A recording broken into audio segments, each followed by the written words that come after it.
Hi, guys. Hi. Should I use both or just this one? Can you guys hear me okay? You're a little quiet. How about now? Better? That's better. Okay. All right. Tonight, I'm going to give you my testimony. Um, so, I want to start off by telling you a little bit about what my life was like before, as I grew up. But then I'm going to end it by focusing more on what God is doing in my life and what He has done. Yeah, that's all right. Sorry. Yeah. Okay, so growing up, yeah.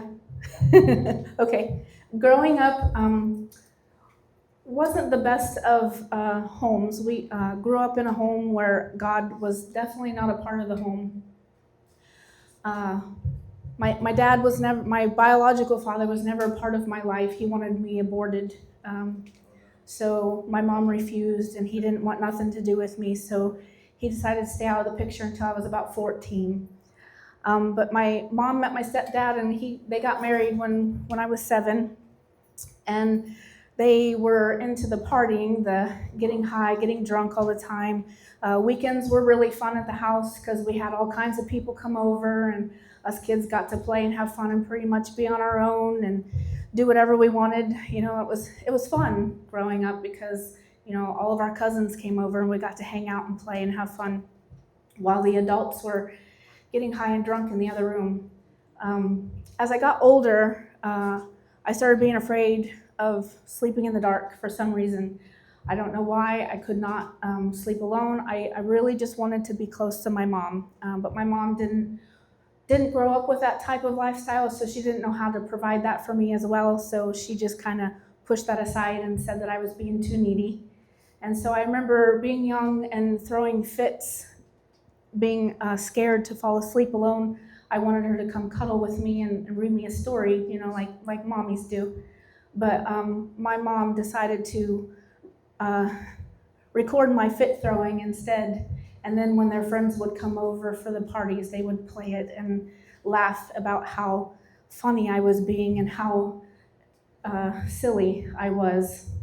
So I eventually gave up on that idea, knowing that it wasn't going to change anything. My crying and begging and pleading wasn't going to make a difference. So I quit, and I just went and got my little brother out of his room and made him sleep with me instead, so I didn't have to be alone.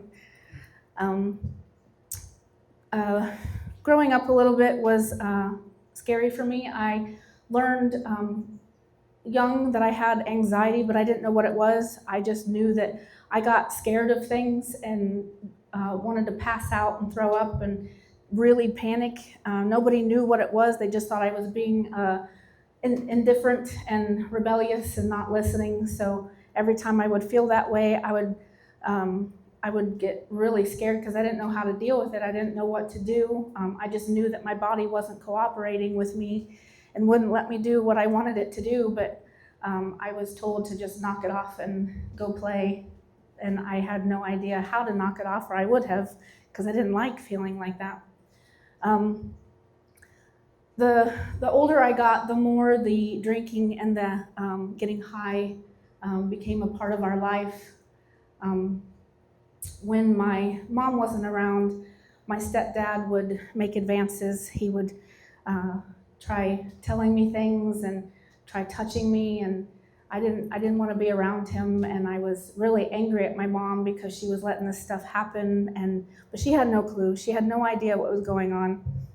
I can remember being a teenager and taking showers. We have one bathroom in the house, and I would get in the shower, and he would come into the shower or into the bathroom and stay in there until the water would run cold. And I was always afraid he was going to open that shower door, but he never did. He offered to hand me a towel or hand me a wash rag or help me get out of the tub, but I told him no, I didn't want that I wanted him to get out so I could get out of the shower. So he would get out of the bathroom and he would leave, and I would get out and go up to my room and just cry and sob and thank God that nothing really happened. The older I got, the more the comments and the touching Eventually, I got tired of it. One day, I was driving for my driving test, and he touched my leg, and he said, "Do you like it when I do that?" And I said, "No, you're my dad. That's disgusting. I don't like that. I don't want that to happen anymore." I went straight home and told my mom what was happening. She told me to knock it off. I was just being a rebellious teenager, and that I needed to just shut my mouth and go to my room when I was grounded. So that was the day I realized I couldn't trust my mom to help me. So a friend of mine convinced me to go to the pastor of the church that we were going to at the time with my grandmother, which was my stepdad's mom. And I was sitting there telling him what was going on. He goes, "Well, have you actually done the act?" And I said, "Well, no, he's never actually done that." He goes, "Well, since it's not really happened, we're just going to brush this under the rug because Claire is a very prominent person in the church and we don't want to lose her, so we're not going to do anything. Just keep it to yourself, and if anything happens again, come tell me." Well, that was the day I knew I was on my own. So I quit telling people, and I just went deep into trying to make myself feel better. So the only way I knew how to do that was to people please. I wanted to be liked. I wanted to be loved. I wanted to be accepted without these disgusting conditions, and I did not feel good. I didn't feel pretty. I didn't feel wanted, loved, or accepted. I didn't feel like I was worth anything. I was very depressed, very anxious. I had suicidal thoughts a lot. The only pain I could control was the pain that I used a metal hanger and made big, deep scratches down my back because I can control that pain, and it felt good to be able to control something. So I would do it on purpose just so that I could control the pain that was happening. I learned to like that pain, so I did it more and more. So as I grew, I met this guy, and I thought maybe he was going to accept me for who I was. We ended up pregnant. I mean, of course, I ended up in the drugs and the alcohol because it numbed everything, and I was depressed, and I couldn't stand to be at home, so I was always on the road with my friends at their houses, or we were partying somewhere, doing something, practicing some kind of witchcraft to hurt people so that I could feel better. But I met my boyfriend, and we ended up pregnant. We were together for 2 years. I told him when I was pregnant I wanted to be a better mom than what I had. So I told him I was done drinking, I was done doing drugs. I wanted a clean life because I wanted my baby to grow up in a clean home. And he's like begging and crying, "No, that's not what we're supposed to do. Please don't do that. Don't make me do that." And I was like, I don't know what to tell you. This is what I want for my child, and it's going to happen whether you like it or not. And he convinced me to try one more time to get high. So I did. I told him, I said, "One more time, and then we're done. I'm done." And so we got high one more time. 2 weeks later, December 24th, 1997, I lost the baby. I went into a huge, deep depression after that. I blamed myself. I thought I killed my baby. It took me until I was an adult to convince me that I did not. So after that, I really started dabbling into the witchcraft because I wanted to hurt everybody, including myself. But during this time, when I was 15, I ended up giving my life over to the Lord. I didn't know what that meant exactly, but I didn't have an example growing up in the home. I just knew that I wanted to be different. And up until I was 17 and got pregnant, I tried my best to live for the Lord the way I thought I had able to do. I had a WWJD bracelet that I made my life, you know. I kept asking myself, well, would Jesus do this? And then when the guy convinced me to finally give in to him, I took the bracelet off and threw it in the trash because I knew that that's not what Jesus would want me to do, but I wanted to do it anyways. So after losing the baby, I turned my back on God a little bit. I was very angry at him. My cousin was pregnant at the same time, and I didn't know why she got to keep her baby and I didn't. When the baby was born, I would go in the other room when they would come over because I couldn't stand to look at the baby. It hurt too much. Well, my mom came in and told me that I had to go sit down and hold the baby because it was hurting their feelings. So I didn't want to do that, but I forced myself to do it because they wouldn't leave me alone. And when I did, I sat there for an hour and I just cried holding that baby. That baby healed something in my heart that day. Yes. It's amazing what God uses to heal pieces of your heart that you wouldn't even think he could use. So fast forward a few more years, I met my husband. We ended up pregnant on prom night, the typical prom date, and I swore I was going to stop everything. I told him, I was like, there is no more one chances. We are done. Drugs, alcohol, smoking, we're done. So I threw everything in the trash. I gave it all up that day. I found out I was pregnant, and I freaked out because I thought, I hope I don't lose this one too. A little bit later, we ended up getting married. We had Bradley. He was born. He was an amazing healing project for my heart. God used him to heal me in ways that I didn't know I was broken in. He was born with a heart defect, and that tore me up. I didn't know what to do with that, but I knew God could heal him. So we moved over to Rochester because my husband got a better job opportunity, and we ended up going to church.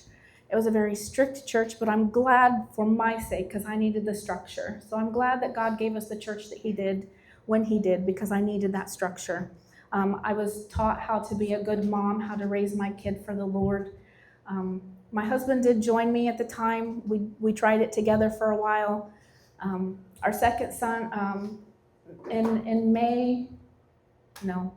in March of 2000, we found out we were pregnant again. I was super excited. I wanted lots of kids. I wanted at least 2 boys and 2 girls. I got my 1 boy and 1 in heaven. I didn't know what it was because it was too young. But here was another chance to have another one, hoping it was a girl. We ended up fighting a lot, and the stress caused me to lose that baby as well.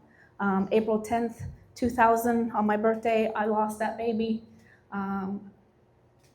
May 10th, on Mother's Day, exactly 1 month later, we found out we were pregnant again, and I was so scared. I was like, God, please, I can't lose another one. You've got to help me. And he did. We had our second child. He was born. He was a rambunctious little thing, kept us on our toes. And a week after our son was born, my husband said, we are not having any more. I am done.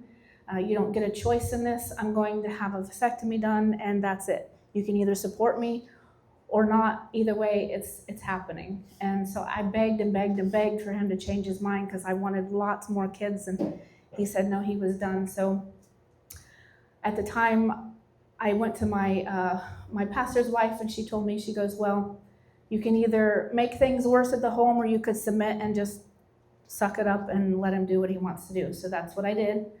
I decided to be a dutiful wife and support my husband, even though I hated the decision he was making. That created a lot of resentment and anger in my heart. So the fighting ended up getting worse between the both of us. Neither one of us had a good example growing up, so we were bringing in a lot of trauma.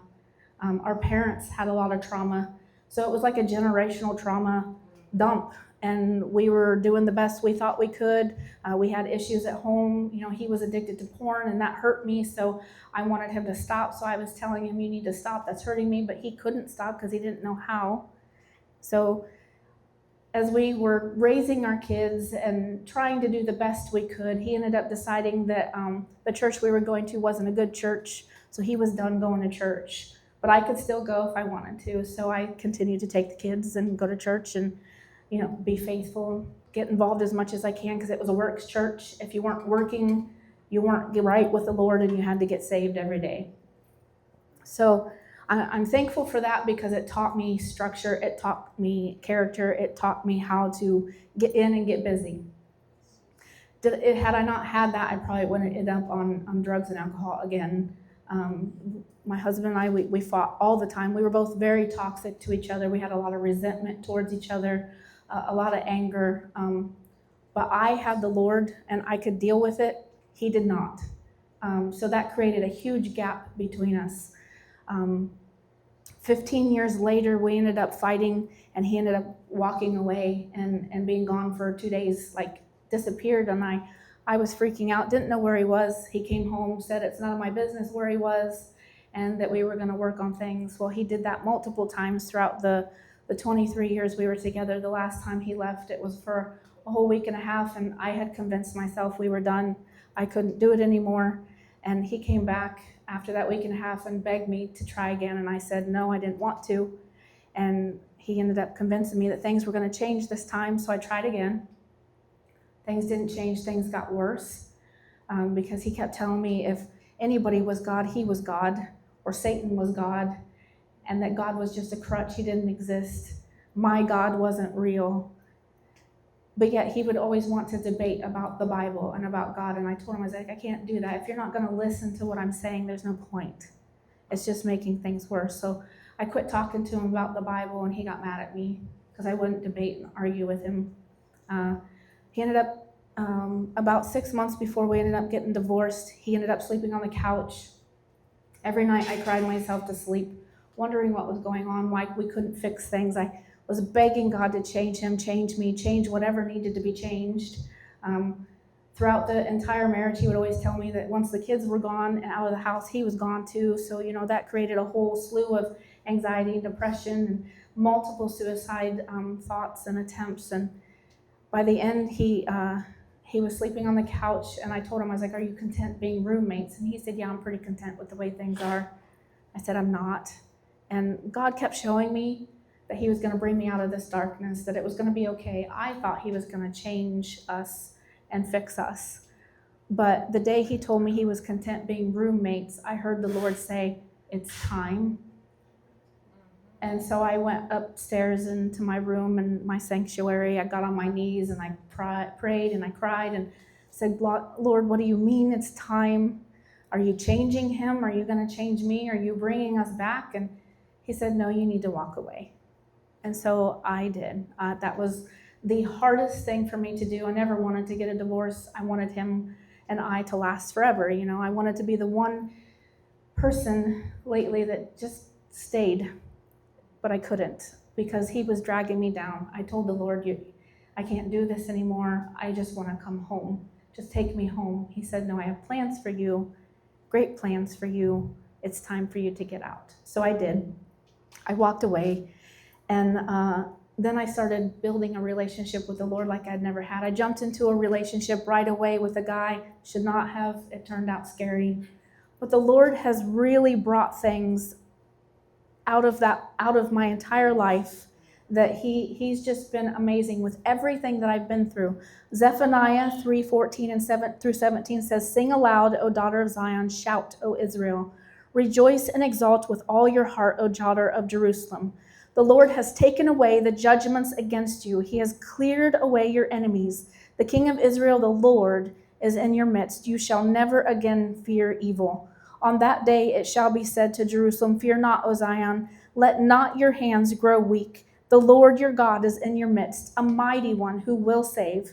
He will rejoice over you with gladness. He will quiet you by his love. He will exalt over you with loud singing. That has become a staple in my life, to know that Jesus is up there and he's singing over me. Where I used to be afraid, I can have peace. Deuteronomy 31:6 says, be strong and courageous. Do not fear or be dread of them. For it is the Lord your God who goes before you. He will not leave you or forsake you. Isaiah 41:10 says, fear not, for I am with you. Be not dismayed, for I am your God. I will strengthen you, I will help you, and I will uphold you with my righteous right hand. Where I was searching to belong and be loved, God says in Psalms 18:2, the Lord is my rock and my fortress and my deliverer, my God, my rock in whom I take refuge, my shield and the horn of my salvation, my stronghold. And in Romans 8:16 and 17, it says, the Spirit himself bears witness with our spirit that we are children of God, and if children, then heirs, heirs of God and fellow heirs with Christ. See, I was searching in all the wrong places for love and acceptance. And if I would have paid attention to what I was reading when I was younger, I would have understood that. In Jeremiah 31:3, God says, I have loved you with an everlasting love. Therefore, I have continued my faithfulness to you. I have a new papa, and he thinks I'm wonderful, very good, precious, and beautiful. He wants me enough to send his only son to die for me so he didn't have to spend eternity without me, and kept being faithful in his pursuit after me. Year after year, when I would turn my back on him, he never let go. He never forsook me. He kept coming hard after me. I turned away from him many times, and he never turned away from me. He wants to give me a life and give it to me abundantly. Jeremiah 29:11 tells me that he has good plans for me, to prosper me and give me hope and a future. Jesus has allowed me to see him face to face and feel him physically hold me. When we went to St. Croix one year for my birthday. That was one last hope that I thought God would bring us together, and it turned out to be a nightmare trip. But on the way home, our plane got delayed, and everything just kind of snowballed after there. And my husband was very, very angry. We got on the plane, and at this time, I was starting to have a really bad panic attack, one that if I don't curl up in bed with blankets and a heating pad, I can't get over. My body just shakes, and I have to sleep it off. But we were in the air. We were literally taking off, and I cried out, and I said, Lord, I don't know what to do. I looked to my husband, and I said, hey, I'm having a panic attack. I don't know what to do. He goes, leave me alone. I'm tired, and I'm going to sleep. Deal with it. So I was like, okay, what do I do? And I said, Lord, I can't do this without you. I need you. I'm in the air, and I can't get on the ground. I don't know how to get over this. And instantly he says, look to your left. And when I looked over, there was an empty seat, just one empty seat next to us. And when I looked over, Jesus was sitting there. And he smiles at me and he says, are you ready for this adventure? And instantly I became calm, no panic attack. And that was my most favorite airplane flight I've ever had. It was just amazing. But I knew that he did not want me touching him. I wanted to touch him. I just wanted to see if he was really there. But I knew he didn't want me to, but he was there and gone in an instant, just enough to give me that peace because he knew I needed that at the moment. That's what he does for us. He loves us so much that he becomes what we need in the moment we need it. Papa has wiped away most of my debt and continues to provide and protect me. He's taken me on a journey with him into the throne room and showing me great and mighty things I would have never thought possible. He has given me full forgiveness and restoration where there was so much darkness and hatred. Quite a few years ago, I forgave my stepdad. We ended up talking, and he was so thankful. And today, circumstances made me have to move back home. I now live with my parents at the moment, and we have the best relationship we've ever had. We're closer now than we've ever been. And only God could have done that. Only God could have taken that uncomfortableness and gotten rid of it. I know that my love is going to abound more and more in knowledge and in discernment, that I can approve the things that are excellent and that I may sincerely, without offense, until Christ comes. And I will be filled with the fruits of righteousness from Christ, to all the glory and honor of God, all because of what he's done for me. I know who I am because of whose I am. I belong to the great I am.